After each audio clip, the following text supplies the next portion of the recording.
Hello and welcome to my workshop. Today's video is going to be a shop job. I've had quite a number of you ask me about different shop jobs, and if you go to my YouTube channel page and scroll down, you'll come to them here, and there's quite a number to choose from of making lathes and what have you, cabinets. So today, well, I'll show you the problem that I've had for a number of years, and it's only today I've really decided to do something about it. Okay, so if you follow me, this is an area of, well, disaster. It's an area I've had for about 3 or 4 years now, where, you know, I store my cordless drills, or cordless tools in general, actually, and it's a charging station, but it's just a cluttered mess of you know, kids' toys and repairing them, and you know, and everything gets put on here, you know, sort of spent batteries, and you know, it's a charging port there for my SLR camera. So, you know, I want to do something about this area. Okay, so what I want to do is just make a compact unit to go into here, so I can slot these in, you know, in different places, and have you know, the chargers in here as well, so I can just pop the batteries in, and everything's stored away fairly neatly instead of this clutter that I've had for years. Just to give you an idea of what I'm actually doing, and I'm drawing this up in Aspire, Vetric Aspire. I'm just using the CAD system in it to do this. I'm going to have a top shelf up there, well, the very top of the unit, 2 sides, a shelf here. Now this is the area where the chargers are going to be. Then here I'm going to make the area to actually put the cordless drills in, and I thought I'd put another 2 drawers here. So, and you know, the CAD system in this is very simple to use. I mean, we're not being very precise here exactly. However, the dimensions of this is pretty true to scale. It's 2 feet by 10 inches. It's 2 feet square, actually. Oh, a little bit higher. It's 2 feet 3/4 inches in height with this on the top. And simply, all I'm going to simply do to actually make slots for the cordless drills is, this isn't a measured amount yet, alright, but it's going to be something like this.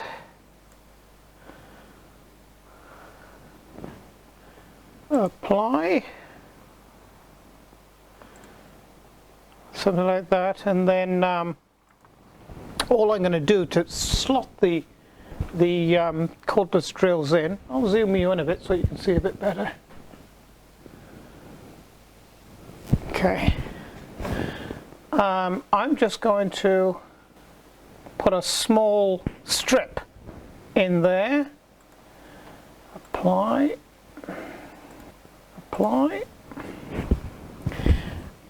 and so on and so forth all the way along here. And to delete anything, just say for example, if I want to delete that, you just press delete on your keyboard, and it goes away. So I'm sort of, you know, I'm designing this as I'm going, as I'm showing you actually.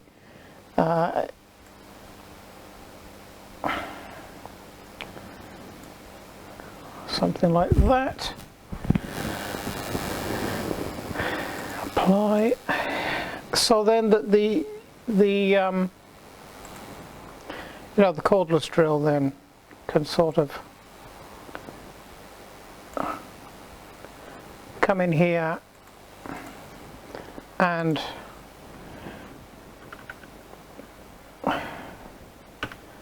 then rest. You know, in other words, you slide it in on these two here, and there's be sort of one here, one here, one here. I only actually need 3, so that's probably all I'll do. I'll divide this up to 3 compartments, and then make the rest of this then for 2 little drawers here to keep drills or, you know, whatever in. You can never have too many drawers, and then the charges up here. And that's what I'm actually putting together. So we'll crack on and finish cutting up the parts, the sides, top, the bottom. Actually, I'm going to leave the bottom open. I'm just going to have a piece through here, piece across the top, down, and a couple of sliders there for the drawer. So it's something very, very simple, and you know, anybody can make really with hand tools. Before we go into today's project, I just want to mention 2 items. Firstly, I did promise for this particular video that I was going to engrave into brass that sword that I made in ArtCAM, or I treated in ArtCAM. Well, I filmed it, took it off the SD card, put it into my hard drive, wiped the SD card, ready for the next filming, and as I was halfway through making the video up, I lost my hard drive, and so lost the entire video. It's a lesson that I've learned. Don't wipe it off the SD card till I've absolutely finished, but there you go, we make these mistakes. And the second thing is, quite a few of you have been asking or inquiring as to Reuben, my little German Shepherd pup. So I'll just go and get him and bring him in to say hi. Here, Reuben. Reuben, come here, look. A lot of you out there has asked over the past few months about Reuben. Well, here he is, 6 months and 1 week, and he's, you look at the camera. Oh, you're not interested, look at the camera. And he is 31 kilos, which is, what's that? 65 pounds, something like that. But I don't think a workshop is really for a German Shepherd pup, because they pick up everything. Until they get about 18 months old, you can't trust them at all. So there he is, looking very, very good, sleek, nice coat, well fed. One thing about German Shepherds, you need to grow your German Shepherd from a pup slowly. Because you know, they're a giant breed, and they need to allow their joints and bones and everything to grow at a sort of even rate. And they don't stop growing until they're about 18 months old. So there's Reuben. Okay, come on. This is the material that I'm going to make it out of. This actually is foam board that's used for if you're shuttering up concrete. But what a lot of people don't know is there is marine ply. And it has this beautiful, shiny, sort of near Teflon coating on, so the concrete doesn't stick to it. And it's perfect for building things, certainly around your workshop, and even some furniture in your home. And it's relatively inexpensive, you know, for what you get. It's really, really well made. So I use this a lot. If you have a look on my channel, you'll see I made a mobile unit for my workshop. It's just of 4 drawers. And I used it for the drawer fronts. Well, what I'm going to do with this is I'm going to use it for the drawer front, and I'm also going to make the whole body. I'm going to make the whole thing out of this because it's good, inexpensive material.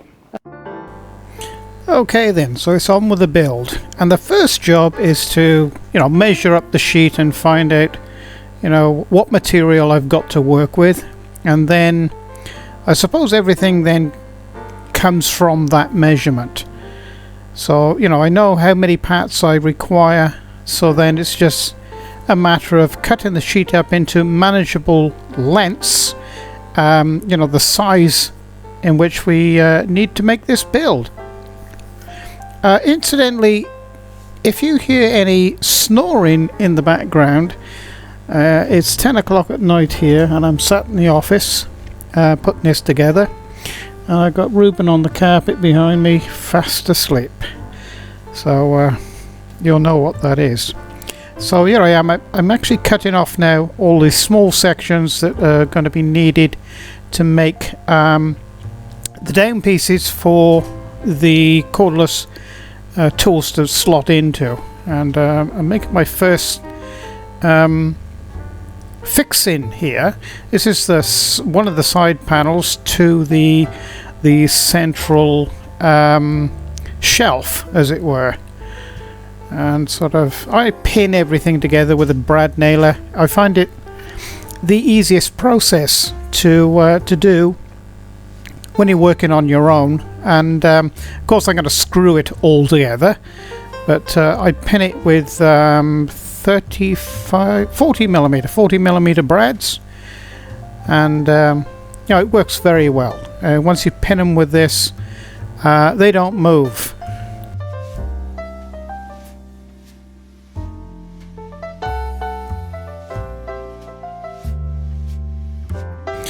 Okay, so the next thing to do, you know, you could start doing some sub-assembly here.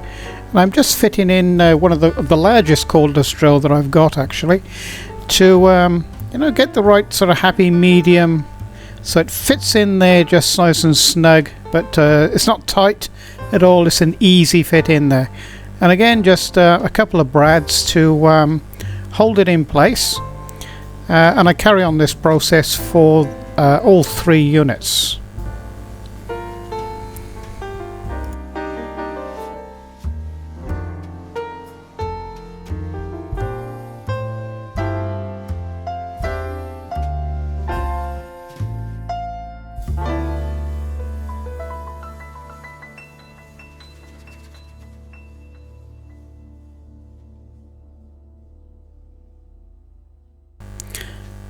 Okay, so I actually drill all my screwed holes, especially with ply, because when you're screwing into ply, you know, sort of up the grain, it'll just split it if you don't drill.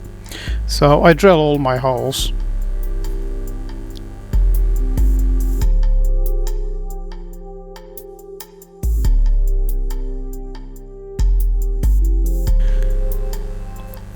So these are the mounting holes now for the separate little partitions for, some of the screws I've been having in this pack are actually bent, so that was just one that I found then. So you've sort of got to be careful. I suppose, you know, if you buy a cheap brand, you know, you're going to get these malformed screws, possibly. So that's something to look out for. And another thing too is the drivers actually do wear out. I'm showing you there that it's sort of rounded off the end, and it just won't grip the head of the screw tight enough to drive it all the way in. So you know, I always keep about half a dozen of them, new ones, because surprising how quickly they wear out. Probably about 1 every 200 or 300 screws. You know, you're going to throw it away, I suppose.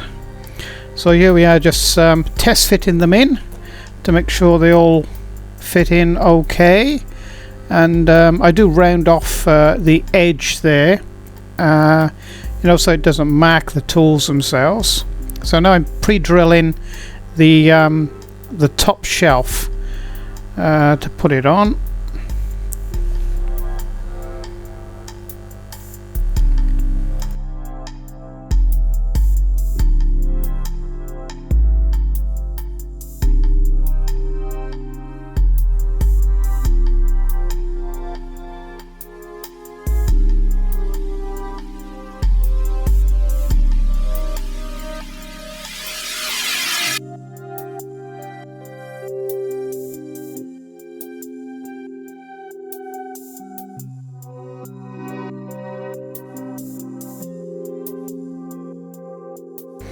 Okay, the next job now is putting the drawers together. I don't particularly like doing this job. You know, it's sort of, I suppose it's a quick and easy job.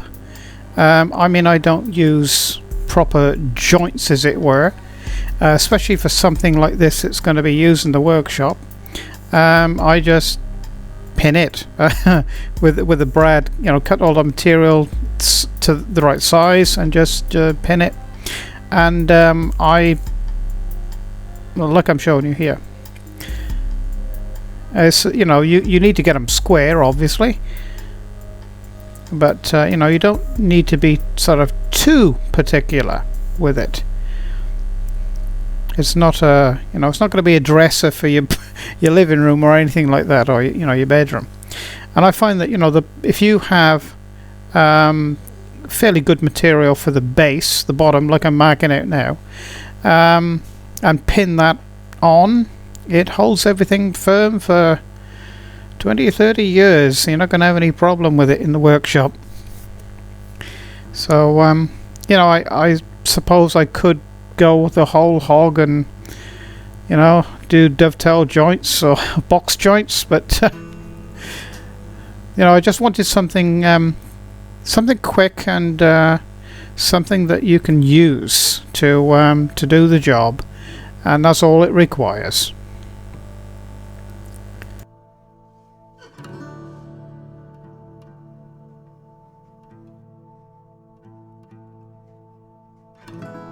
I'm using 1/4" ply for the back. I needed something a little bit more sturdy than MDF sheet to you know, sort of brace it all up and hold this all together. And so I had a piece of 1/4" ply. So it's, you know, the best material to sort of use for this job.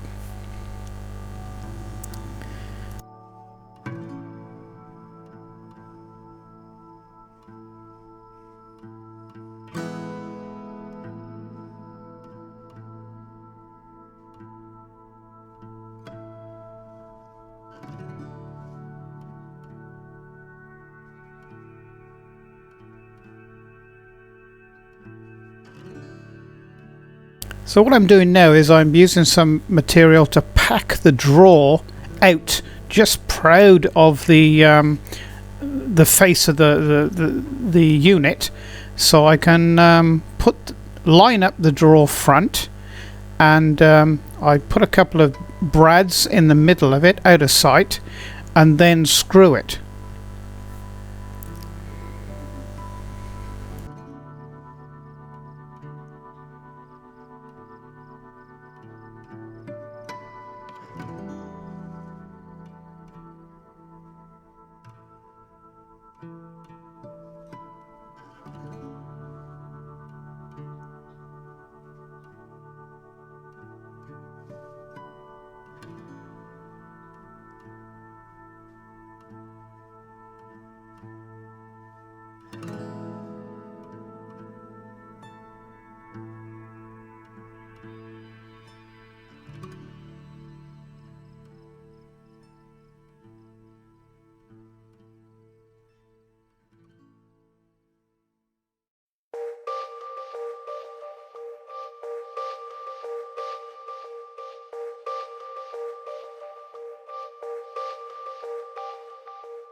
Now for this next bit, some years ago I was given an old, very old, dilapidated desk, and I took it apart and kept, you know, all the useful parts, and I had a few of these old-fashioned, probably, I don't know, 80, 100-year-old drawer sort of handles, and I thought they would look rather nice on here. So I haven't really found anything else to put them on. I thought, well, you know, it looked very nice on here.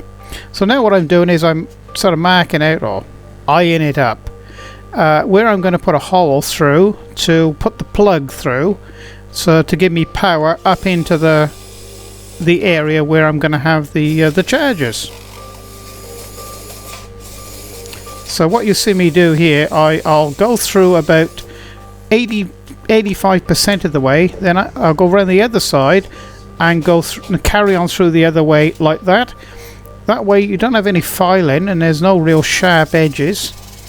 But I do go around everywhere with I think that's 100 grit, I think it is, sandpaper, taking off all the, you know, the rough bits and what have you, so I don't skin myself, and just finish the job off sort of relatively nicely.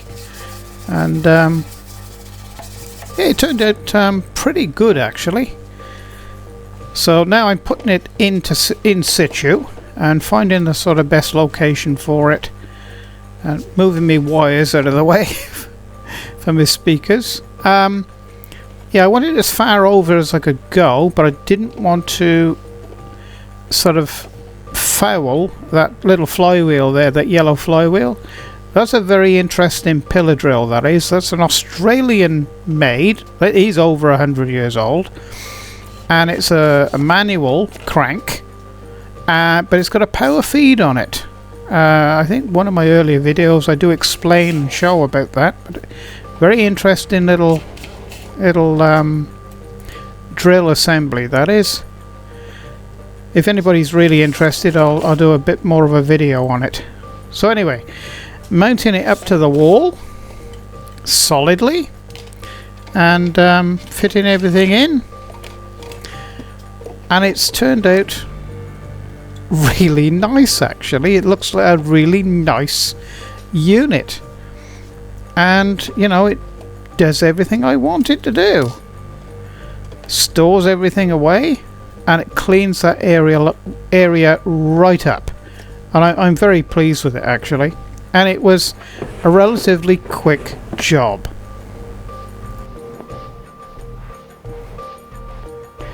Well, I think that was a pretty good project actually. It's cleaned up a lot of space, and you know, it's something I wanted to do for quite some time now, and it's only now I've got round to doing it. So I hope it's given you some inspiration to you know, make something like that yourself.